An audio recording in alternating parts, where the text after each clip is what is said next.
Hello students. So this is the question of the topic circle which is asked in 2019 mains. तो question में दिया है एक line की इक्वेशन दी है 3x plus 4y minus lambda equal to 0 and this line is such that the two circles x square plus y square minus 2x minus 2y plus 1 equal to 0 और this is second circle x square plus y square minus 18x minus 2y plus 78 equal to 0 are on its opposite side. तो ये जो line है इस line के दोनों opposite sides में ये सर्कल है। तो इस कंडीशन में लैम्डा कौन से इंटरवल में होगा तो वो हमें फाइंड आउट करने का है। तो देखिए स्टूडेंट्स, बेसिक कंसेप्ट इसमें ऐसी है, अगर कोई एक सर्कल है और if a line touches the circle, तो इन दिस कंडीशन में रेडियस और परपेंडिकुलर डिस्टेंस सेम होता है।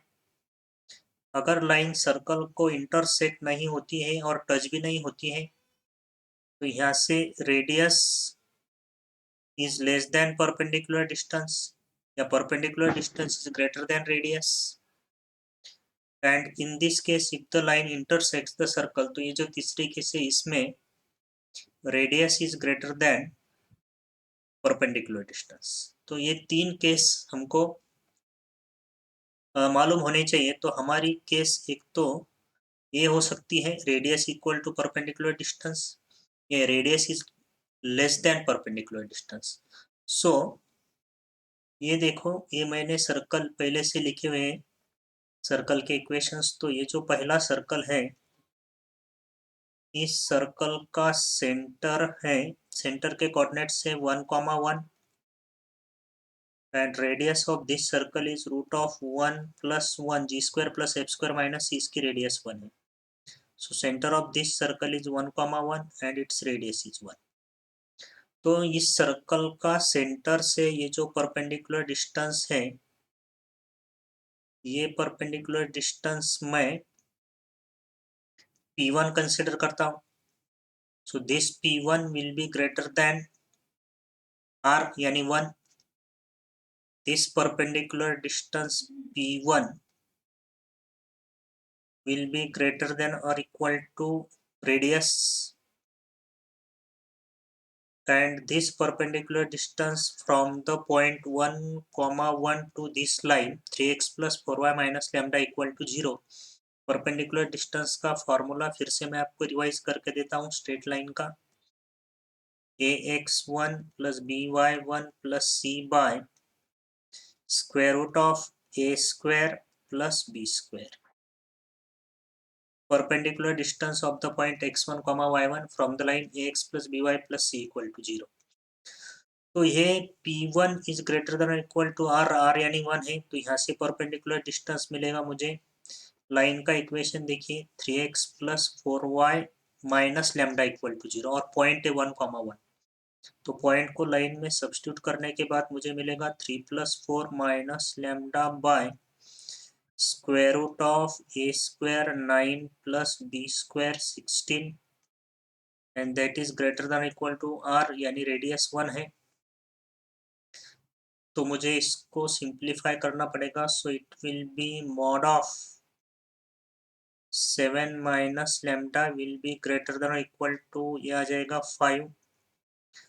तो ये मिलेगा मुझे 7 minus lambda is greater than equal to 5 या 7 minus lambda is less than equal to -5।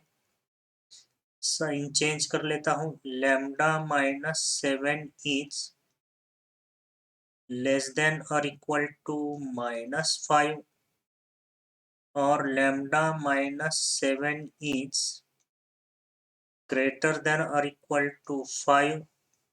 Okay, तो यहाँ से मुझे लैम्डा मिलेगा, लैम्डा इज लेस देन और इक्वल टू 2 और यहाँ से मुझे मिलेगा lambda is greater than equal to 7 plus 5 12 हो जाएगा। तो यहाँ से मुझे लैम्डा मिलेगा, लैम्डा बिलोंग्स टू, लैम्डा की वैल्यू जो होगी वो होगी minus infinity to 2 union 12 to infinity. लेकिन मुझे दूसरे सर्कल की कंडीशन भी अप्लाई करने की है। इस सर्कल का जो इक्वेशन है, यहाँ से मुझे इसके सेंटर के कोऑर्डिनेट्स लिख लेने हैं। तो आपको दिखाई दे रहा होगा centre is 9,1 and radius of this circle is square root of 9 square 81 plus 1 g root of g square plus f square minus c 78। तो इसकी रेडियस 2 मिली। अब इसका परपेंडिकुलर डिस्टेंस जो है सेंटर से, ये मैं P2 कंसिडर करता हूँ।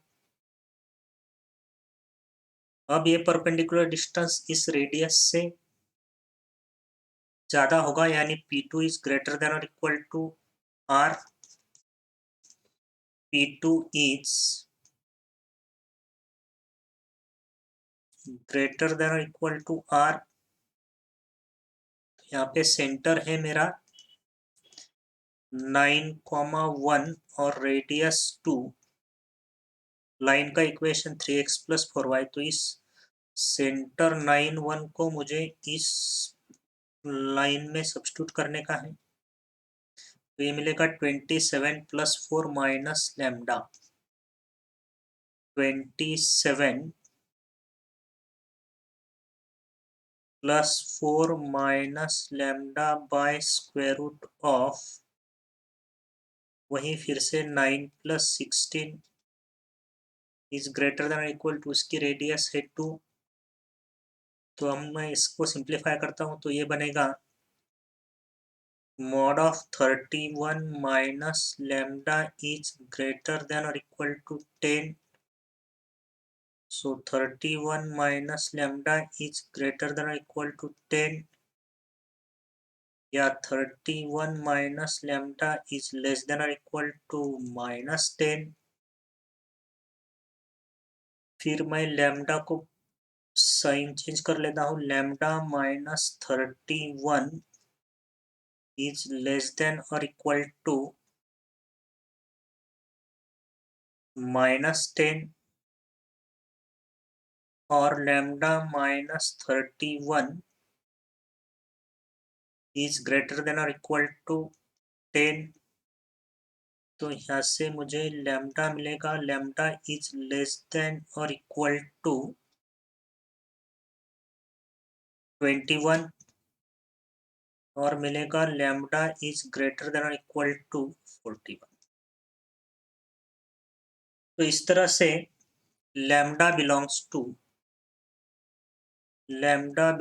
तो लैम्डा की वैल्यू मिलेंगी मुझे -infinity to 21 union greater than और इक्वल टू 41।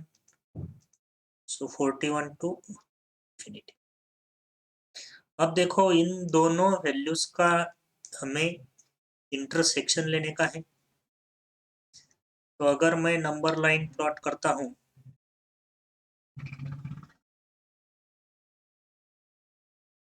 तो यहाँ से ये सबसे छोटा नंबर 2, 12, 2, 12, 21, 41, 21, 41। तो यहाँ से लैम्डा माइनस इन्फिनिटी टू 2, यानी ए रीजन, और फिर 12 से नॉट डिफाइन, 12 टू इन्फिनिटी। और दूसरी कंडीशन से मुझे लैम्डा की वैल्यू है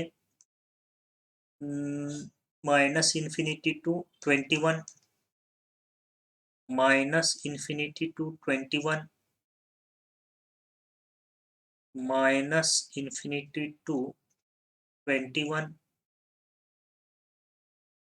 or greater than 41. तो ये ग्रेटर देन 41 वाला रीजन, तो ये कॉमन रीजन मुझे दिखाई दे रहा है 12 to 21. This is the interval which is satisfying both the conditions or both the values of lambda. So 12 to 21 is the correct answer.